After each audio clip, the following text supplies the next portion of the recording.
పెద్దలందరూ చెప్పారు.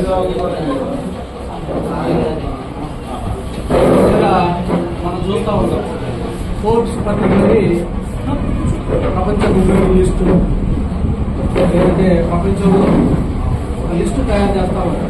అందులో ఇక పలానా వ్యక్తి మొదటి స్థానంలో ఉండడం పలానా వ్యక్తి. ఆ పత్రికలకి కనుక కాస్త వక్ర బుద్ధి ఉన్న మనస్తత్వాలు గల మనుషుల్ని కనుక లిస్టు ఒకటి తయారు చేయమని చెప్పేసి నేను సలహా ఇస్తా ఉన్నాను. ఎందుకంటే అలాంటి లిస్టులు కనుక ఏదైనా తయారు చేస్తే ప్రపంచవ్యాప్తంగా ఎన్ని లిస్టులు వచ్చినా కానీ మొట్టమొదట ఉండే వ్యక్తి చంద్రబాబు నాయుడు.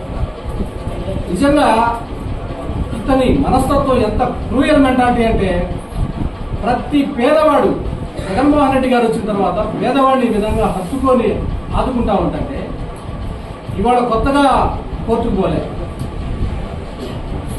ఇళ్ల స్థలాలు ఇస్తామంటే కోర్టుకు వెళ్ళాడు. పేద పిల్లలకి నాణ్యమైన విద్య ప్రపంచ స్థాయి విద్య అందిస్తానంటే కోర్టుకు వెళ్ళాడు. ఇవాళ కొత్తగా పేదలకి పెన్షన్ ఇస్తామంటే కోర్టుకు వెళ్ళాడు. మళ్ళీ దానికి ఒక పెద్ద సోషల్ జస్టిస్ అనే పేరంట. సోషల్ జస్టిస్ అనే పేరు నీలాంటి మెంటాలిటీ ఉన్నవాడికి నోటి ద్వారా రావడం నిజంగా ఈ రాష్ట్ర ప్రజలు చేసుకున్నటువంటి దౌర్భాగ్యం అని చెప్పేసి నేను ప్రతిగాముఖంగా. ఎందుకంటే ఇతను అధికారంలో ఉన్నప్పుడు ఈశ్వరయ్య గారు అని చెప్పేసి ఒక జడ్జి గారు కొలీజియానికి పంపించమని చెప్పేసి ఒక లెటర్ పంపిస్తే బీసీలు కొలీజియానికి పంపడదని చెప్పేసి లెటర్ ఇచ్చిన మహానుభావుడు. ఇతను సోషల్ జస్టిస్ గురించి మాట్లాడతాడు. అదేవిధంగా మన ఎస్సీలో ఎవరు పుట్టాలని చెప్పేసి చెప్తాడు, బీసీలు తోకలు కట్ చేయాలి. ఇతను సోషల్ జస్టిస్ గురించి మాట్లాడతాడా? అందుకేగా నీకు ఈ విధంగా నువ్వు నీ బుద్ధికి ఏ విధంగా అయితే నీ వక్ర బుద్ధిని దృష్టిలో పెట్టుకుని ప్రజలు 23 స్థానానికి ఫుల్ స్టాప్ పెడితే ఇంకా నీ బుద్ధి మారకుండా నీ ఇష్టం వచ్చినట్టు కోర్టులకు పోవడం, పేద ప్రజల్ని ఈ విధంగా వాళ్ళ ప్రాణాలని ఇచ్చేస్తా ఉన్నావు. చంద్రబాబు నాయుడు గారు నువ్వు ఒకటే గుర్తుపెట్టుకో, రేపు అధికారం వచ్చేది మేమే. మళ్ళీ ఏదైతే ఉందో ఈ వ్యవస్థను తీసుకొని వచ్చి ఏదైతే ఈ బడుగు బలహీన వర్గాలు ఉన్నారో వీళ్ళందరినీ ఖచ్చితంగా మేము ఆదుకుంటామని చెప్పేసి తెలియపరుస్తా ఉన్నాం. అదేవిధంగా వీళ్ళు చేసిన ఈ వక్ర భాష్యాలకైతేనేమి, ఈ పుళ్ళు కృతంతరాలకైతేనేమి, ఎవరైతే ఇప్పుడు పేద బడుగు ఎవరు ఈ తాతలు ముత్తాతలు కావచ్చు, అవ్వలు కావచ్చు, లేదా ఒంటరి మహిళలు కావచ్చు, కిడ్నీ పేషెంట్ కావచ్చు, లేకపోతే వికలాంగులు కావచ్చు, వీళ్ళందరూ ఇబ్బంది పడతా ఉన్నారు. దయచేసి మేము వాళ్ళందరినీ క్షమించమని కోరుతా ఉన్నాం. ఎందుకంటే ఇది మా తప్పు కాకపోయినా కానీ మిమ్మల్ని మేము వేడుకుంటా ఉన్నాం. ఎందుకంటే ఈ 2 నెలలు 3 నెలలు దయచేసి ఇవాళ సచివాలయ వ్యవస్థ ద్వారా ప్రతి ఒక్క రోజులో ఇచ్చే వ్యవస్థని మేము ఒక 4 రోజుల్లో ఖచ్చితంగా పూర్తి చేస్తాం. ఇది అయిన తర్వాత మళ్ళీ ఏదైతే మన పాత వ్యవస్థ వస్తుందో ఆ వ్యవస్థ వస్తుందని చెప్పేసి మీ అందరికీ తెలియపరుచుకుంటాము. ఈ విషయంలో మీరు దయచేసి మా పొరపాటు కాకపోయినా కానీ రేపు 13వ తారీఖు మే 13వ తారీఖు ఈ చంద్రబాబు నాయుడికి భూప ఏ విధంగా వాయాలంటే డీజే సౌండ్ మామూలు ఇప్పుడు మనం డీజే వింటాం కదా, ఆ డీజే సౌండ్ ఏ విధంగా ఉంటుందో ఆ సౌండ్ వినపడేటట్టు భూమ వాయగొట్టాలని చెప్పేసి కోరుకుంటూ నాకు ఈ అవకాశం ఇచ్చిన పెద్దలందరికీ ధన్యవాదాలు. కాసు మహేష్ రెడ్డి గారి సైన్యం కూడా ఈ చంద్రబాబు నాయుడు, ఎరపతినేని శ్రీనివాసరావు వీళ్ళు పన్నెటువంటి కుతంత్రాలను కూడా ఛేదించుకొని ఖచ్చితంగా రేపు మే 13 జరిగే ఎలక్షన్ లో వైఎస్ఆర్ జెండా రెపరెపలు ఆడిస్తాం. ఖచ్చితంగా 14లో మేము కష్టపడ్డాం, 19లో కష్టపడ్డాం, 24లో కష్టపడడానికి కూడా సిద్ధంగా ఉన్నాం. ఖచ్చితంగా ఏదో ఇది చేయాలని కూడా కుట్రలు జరుగుతున్నాయి. అలాంటి కుట్రలకి ముందు వరుసలో ఉండి కంపల్సరీగా ప్రతి కార్యకర్త కూడా ఎదుర్కొనేదానికి సిద్ధంగా ఉన్నారని తెలియజేస్తున్నాం. కంపల్సరీ సంక్షేమాన్ని మాత్రం ఇబ్బంది పెట్టినట్టయితే ఖచ్చితంగా వాళ్ళు మా దాకా కూడా రాదు, అవ్వాతాతలే బుద్ధి చెప్పి ఆ పార్టీని పాతాళంలో కూడా తొక్కేదానికి సిద్ధంగా ఉన్నారని తెలియజేస్తున్నాం. లేదా అని చెప్పి తెలుసుకొని కార్యకర్తల దగ్గరికి వెళ్లి మరి జగన్మోహన్ రెడ్డి గారిని మరి ఒక పేద రైతుకి వెళ్లి పేద ఇంటికి వెళ్లి పలకరిస్తే మాకు దేవుడయ్యా, మా పెద్ద కొడుకయ్యా అని చెప్పి మరి అంత ప్రేమ చూస్తున్నటువంటి జగన్మోహన్ రెడ్డి గారికి వేస్తారు కానీ ఫ్యాన్ గుర్తుకి వేస్తారు కానీ మీరు చెప్పినటువంటి మీ సింబల్కి ఓటేసే పరిస్థితి లేరు. మేమందరం మరి ఇటువంటి దుర్మార్గమైన చర్యలు మీరు చేస్తున్నందుకు మరి 175 నియోజకవర్గాల్లో 5 లక్షల మంది వాలంటీర్లు ఉన్నారు. ఈ వాలంటీర్లని మీరు తీవ్రవాదుల కింద లెక్కగట్టి తీవ్రవాదులకు వర్ణించారు. రేపు ఈ తీవ్రవాదులే కసిగట్టుకొని ఖచ్చితంగా పనిచేసి మీకు తగిన గుణపాఠం చెప్పి మిమ్మల్ని నామరూపం లేకుండా చేసే బాధ్యత ఈ వాలంటీర్లే తీసుకుంటారని చెప్పి మేము తెలియజేస్తున్నాం. ఎందుకంటే ఈ వాలంటీర్లకు నిరుద్యోగ సమస్య నుంచి మరి సచివాలయం దగ్గర నుంచి కానీ మరి వాలంటీర్లు కానీ వీళ్ళందరూ ఇంతకుముందు నిరుద్యోగులే, వీళ్ళందరి జీవనోపాధి ఉంది. వాళ్ళ పొట్ట మీద కొట్టడానికి రేపు నువ్వు రాగానే వీళ్ళందరినీ రద్దు చేస్తామని చెప్పి వాళ్ళందరికీ తెలుసు.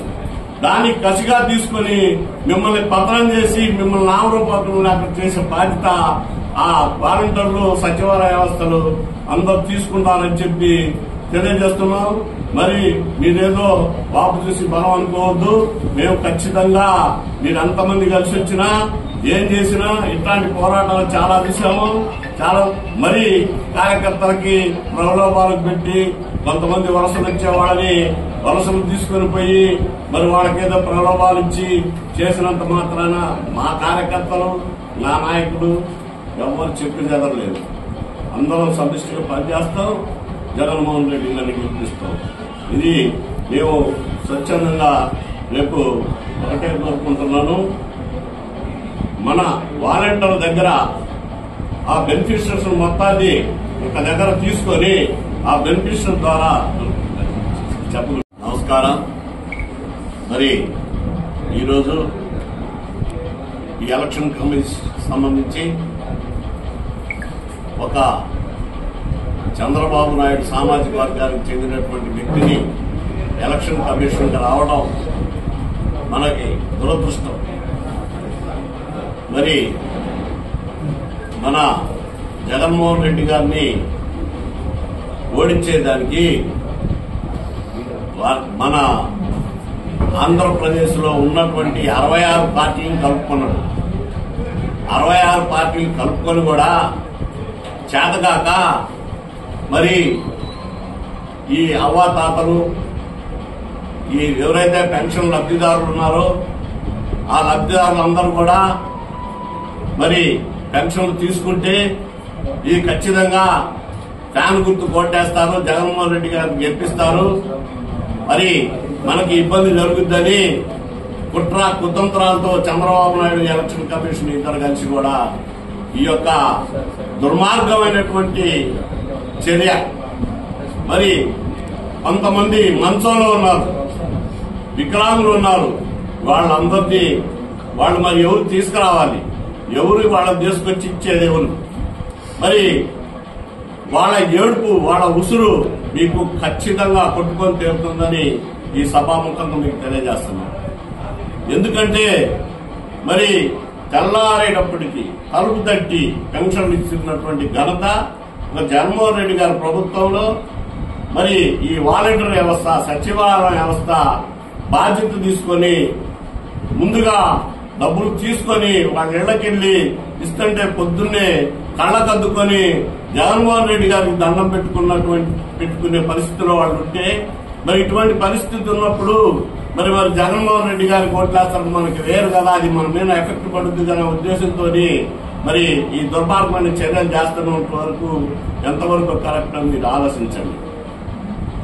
మరి అట్లే కాదు, మరి ఈరోజు వీళ్ళందరూ కలిసి వచ్చి మేమందరం ఖచ్చితంగా మీకు పనిచేసి చంద్రబాబు నాయుడు గారిని గెలిపిస్తామని చెప్పి ఇంతలాన బలిసి ఆ బలుపు అంతా వాపు, అది బలుపు అనుకోరు. వాపు చూసి బలం అనుకోవటం మీ చేతగాని తనానికి నిదర్శనం.